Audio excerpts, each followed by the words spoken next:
আসসালামু আলাইকুম রহমতুল্লাহি ওবারাকাতু। প্রিয় বন্ধুরা, আজকে আমরা উপস্থিত হয়েছি জাতীয় সাংস্কৃতিক কেন্দ্র জাসাকের উদ্যোগে পহেলা বৈশাখ অর্থাৎ শুভ নববর্ষ 1433 উদযাপন উপলক্ষে। এই আয়োজনটা সম্পূর্ণ ব্যতিক্রম। ইসলামী ঘরানার পক্ষ থেকে একটু ভিন্নভাবে যে আয়োজন করা যায় এবং বাঙালি সংস্কৃতি যে এটা আমাদের নিজস্ব সংস্কৃতি, এর বাইরে আমাদেরকে এতদিনে যে সংস্কৃতি গেলানো হচ্ছে সেটা হিন্দুয়ানি সংস্কৃতি, সেটা ভারতীয় কালচার, সেটা আমাদের প্রকৃত বাঙালি কালচার নয়। এই বিষয়টিকে তুলে ধরার জন্য জাগ্রত কবি আল্লামা মুহিব খানের সভাপতিত্বে, তার নেতৃত্বে জাসাক চমৎকার আয়োজন করেছে আকিজ ভেঞ্চার নববর্ষ উদযাপন। চলুন আমরা পরবর্তীতে পুরো আয়োজনটি দেখে আসি। বাংলা নববর্ষ 1433 উদযাপনে রাজধানী ঢাকায় দেখা গেল এক নান্দনিক ও শেকড় সন্ধানী দৃশ্য।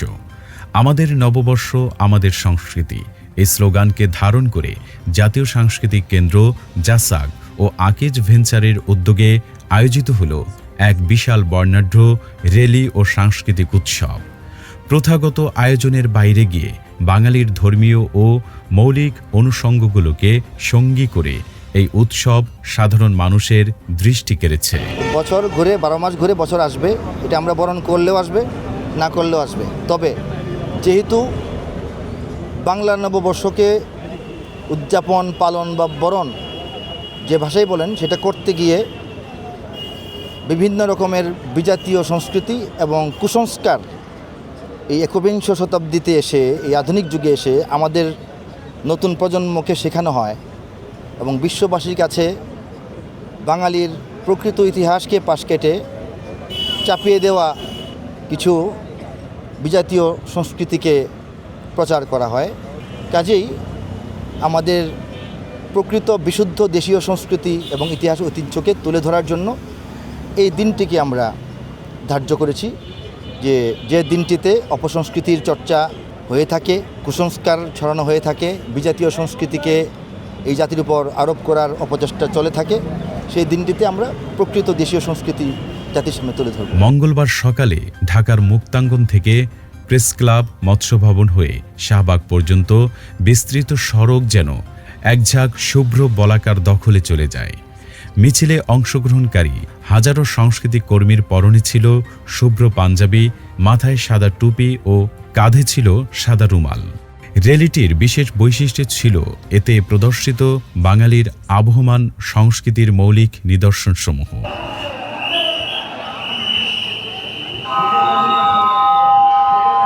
কোনো কৃত্রিম অবয়ব নয়, বরং র্যালির মাঝে ছিল মসজিদের মিনার, তসবিহ, জায়নামাজ ও টুপির মতো ধর্মীয় অনুষঙ্গ। পাশাপাশি ছিল বাঙালির চিরচেনা কৃষিপণ্য, কোদাল, কাস্তে, কৃষকের মাথার মাথারি এবং গ্রাম বাংলার ঐতিহ্যবাহী পালকি। নিজস্ব ঐতিহ্যকে এভাবে রাজপথে তুলে ধরার এই প্রয়াস উপস্থিত দর্শকদের অভিভূত করে তোলে। অনুষ্ঠানে সভাপতিত্ব করেন জাগ্রত কবি ও সাংস্কৃতিক ব্যক্তিত্ব আল্লামা মুহিব খান। আজকে পহেলা বৈশাখ, আমাদের নববর্ষ আমাদের সংস্কৃতি। আজকে আমরা নববর্ষে নতুন আয়োজন নিয়ে সারাদিন থাকবো ইনশাআল্লাহ।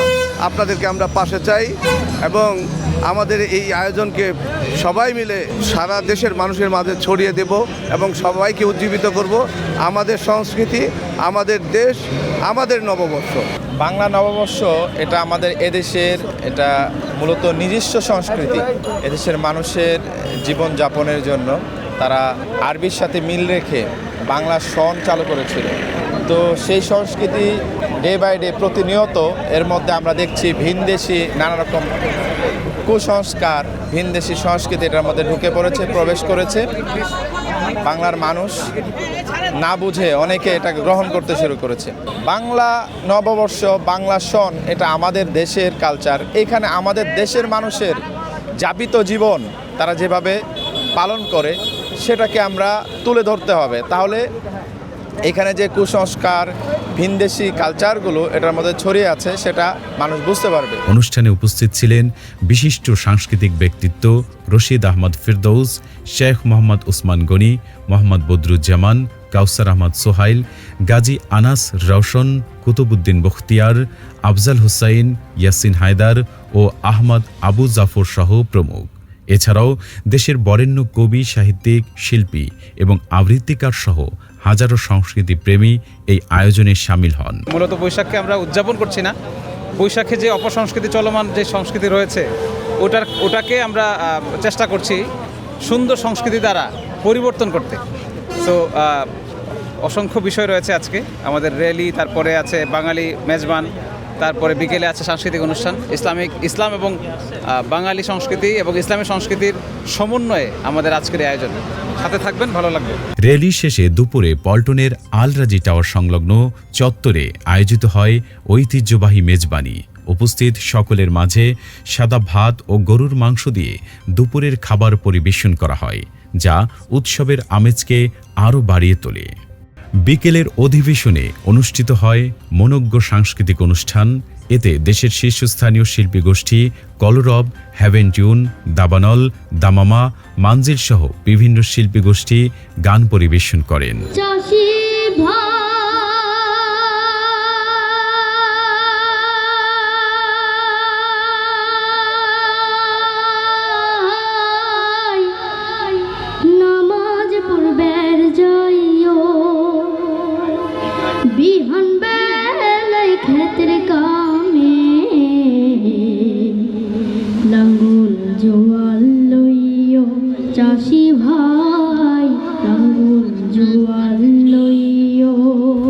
বিশেষ করে শিশুশিল্পী ইমতিয়াজ মাসরুরের কণ্ঠে গাওয়া ভাটিয়ালি গানটি ছিল অনুষ্ঠানের অন্যতম অনবদ্য পরিবেশনা। একটি বিশেষ নাটকের মাধ্যমে জুলাই বিপ্লবের চেতনা ও ত্যাগের চিত্র তুলে ধরা হয়। সাংস্কৃতিক অনুষ্ঠানে সঞ্চালনা করেন ইলিয়াস হাসান, ইব্রাহিম কোব্বাদি, ইয়াসিন হায়দার, আহমদ আবু জাফর। দিনের শেষ ভাগে কবি মুহিব খান তার নিজস্ব শৈলীতে বাংলা গানে পুরো দর্শক সারি মাতিয়ে রাখেন। সবশেষে সঙ্গীত পরিবেশনা ও বক্তব্যের মধ্য দিয়ে জাগ্রত কবি আল্লামা মুহিব খান অনুষ্ঠানের সমাপ্তি ঘোষণা করেন। ইঞ্চি ইঞ্চি মাটি সোনার চাইতে খাটি নগদ রক্ত দিয়ে কেনা, শত্রু বাহানাদার একটি কণাও তার কেড়ে নিতে কেউ পারবে না। যদি আমার দেশের সীমানা বন্ধু মুছে দিতে কেউ চায়, যদি আমার মাটির থানা সম্পদ লুটে নিতে কেউ চায়, যদি আমার সাগরে আমার পাহাড় ফেরায় লোভের চোখ, আমি প্রতিবাদে চলে উঠবই, তবে চাহবার তাই হোক।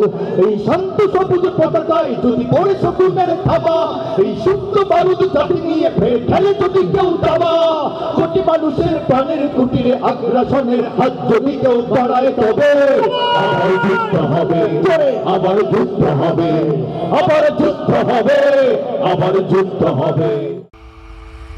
ইসলাম অ্যান্ড ভোকাল, সত্যের আলো ছড়াই প্রাণে প্রাণে।